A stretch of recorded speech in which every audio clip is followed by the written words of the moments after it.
नमस्कार बच्चों, आज हम अध्ययन करेंगे नेपोलियन बोनापार्ट। नेपोलियन बोनापार्ट एक सम्राट के रूप में नेपोलियन बोनापार्ट ने किन किन देशों पर आक्रमण किए, उनसे संधियां की और समझौते संपन्न किए। तो सबसे पहले ऑस्ट्रिया के साथ उसका युद्ध हुआ। सम्राट बनने से पूर्व भी नेपोलियन ने ऑस्ट्रिया पर आक्रमण किया था और उसके साथ एक संधि की थी, कैंपो फॉर्मिया की संधि थी। ऑस्ट्रिया ने बेल्जियम, राइन नदी, लोम्बार्डी पर फ्रांस का अधिकार मान लिया था। ऑस्ट्रिया भी युद्ध की संभावना को समझ चुका था। नेपोलियन द्वारा युद्ध की तैयारियां कर दी गई थी। ऑस्ट्रिया ने सोचा नेपोलियन इटली की तरफ से युद्ध करेगा, अतः इटली में सेना भेज दी गई।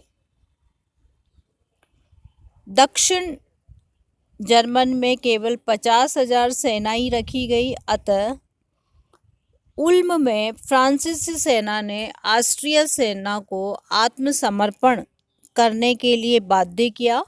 नेपोलियन की इस विजय के पश्चात उसे इंग्लैंड से परास्त होना पड़ा।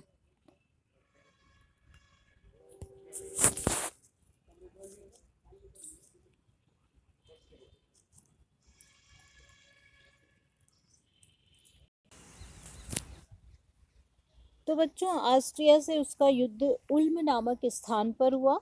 ऑस्ट्रिया को परास्त कर दिया गया, लेकिन इसके तुरंत बाद ही 20 अक्टूबर को ऑस्ट्रिया से युद्ध हुआ। 21 अक्टूबर को इंग्लैंड से उसका युद्ध हुआ और वो युद्ध ट्राफलगर के युद्ध के नाम से जाना गया।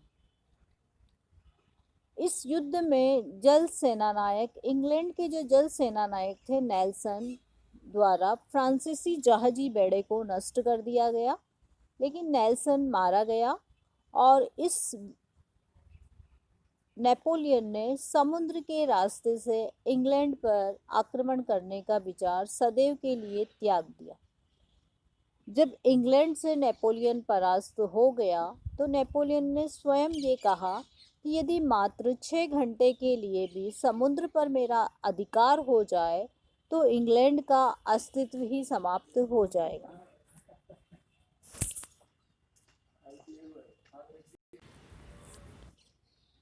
इंग्लैंड से परास्त होने के पश्चात ऑस्ट्रिया से पुनः युद्ध हुआ और ये युद्ध ऑस्टरलिच के युद्ध के नाम से जाना गया। इंग्लैंड से पराजित होने पर ऑस्ट्रिया की राजधानी वियना पर अधिकार कर लिया गया। इस समय ऑस्ट्रिया और रूस की सेनाएं एक साथ ऑस्टरलिच नामक स्थान पर एकत्रित हुई। यह युद्ध 3 सम्राटों का युद्ध कहलाता है। इस युद्ध में एक और ऑस्ट्रिया के सहयोग के लिए रूस था, तो ऑस्ट्रिया और रूस की सेनाओं को नेपोलियन ने परास्त किया। रूस बिना किसी प्रकार की संधि या समझौते के इस युद्ध से अलग हो गया।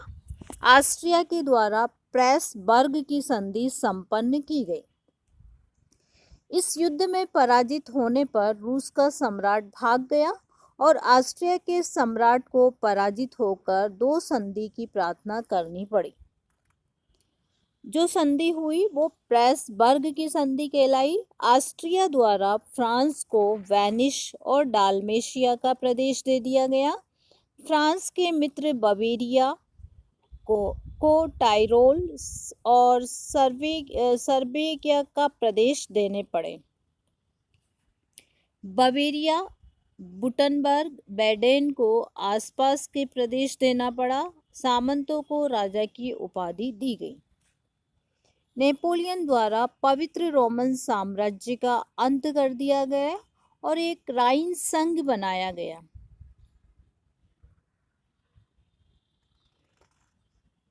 जो ऑस्ट्रिया का सम्राट था वो पवित्र रोमन सम्राट की उपाधि धारण करके अभी तक पड़ोसी देशों पर शासन करता था। 6 अगस्त 1806 को पवित्र रोमन सम्राट के पद का अंत कर दिया गया। पवित्र रोमन साम्राज्य के कुछ राज्यों को पृथक कर दिया गया और एक नया संघ बनाया गया जो राइन संघ के नाम से जाना गया और स्वयं नेपोलियन इसका संरक्षक था।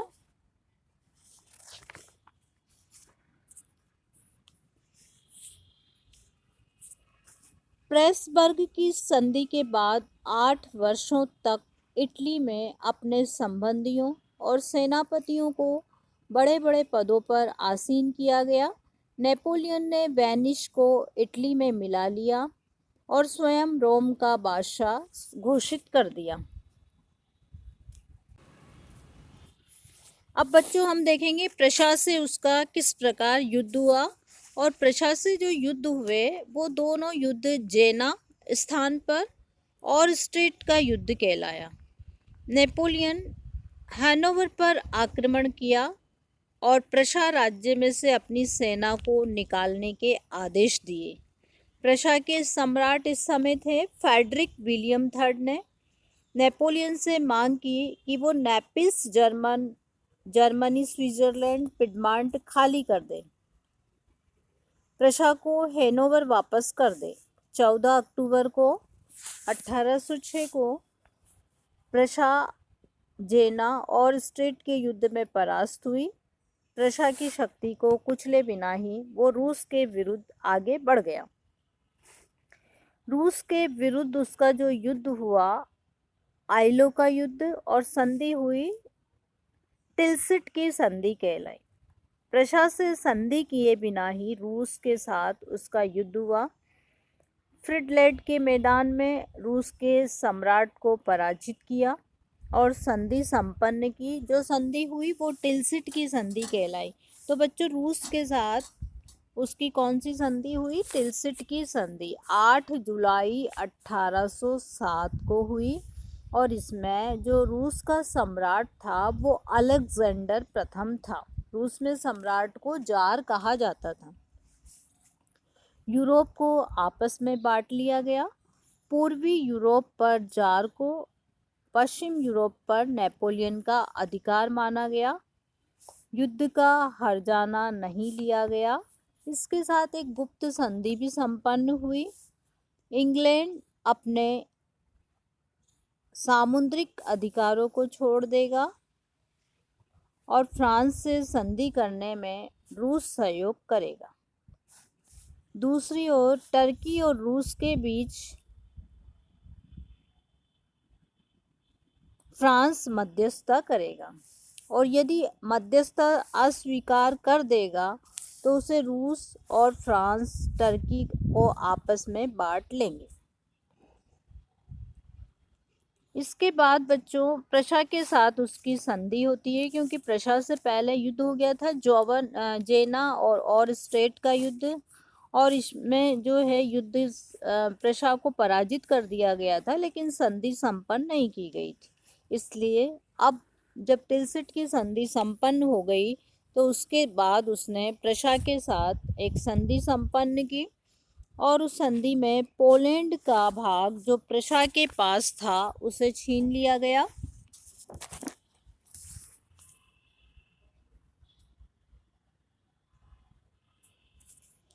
राइन नदी के किनारों के प्रदेशों को मिलाकर वेस्टफालिया का निर्माण किया गया। युद्ध का भारी हर्जाना प्रशा पर डाला गया।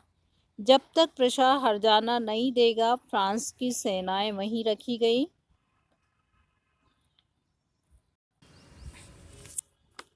प्रशा के साथ जो संधि संपन्न हुई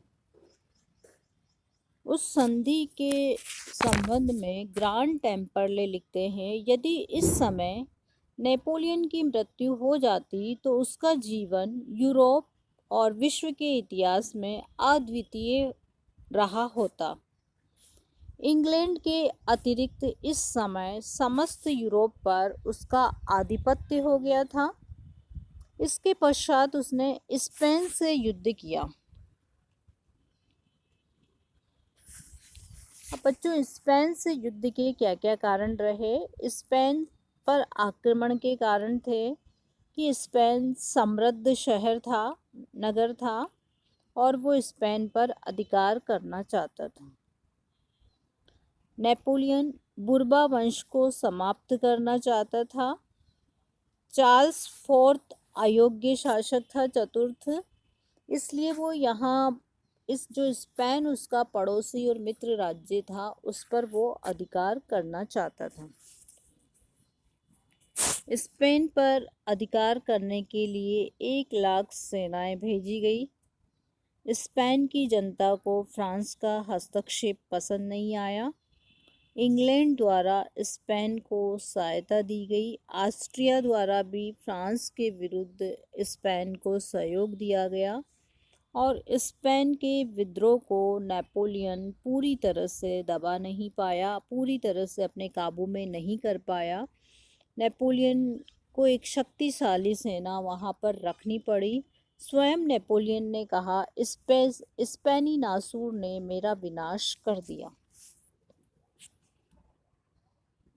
जो स्पेन का युद्ध रहा, क्योंकि वो मित्र था, पड़ोसी देश था और उसे जबरन अधिकार में लेने का प्रयास नेपोलियन द्वारा किया जा रहा था, इसलिए इस पर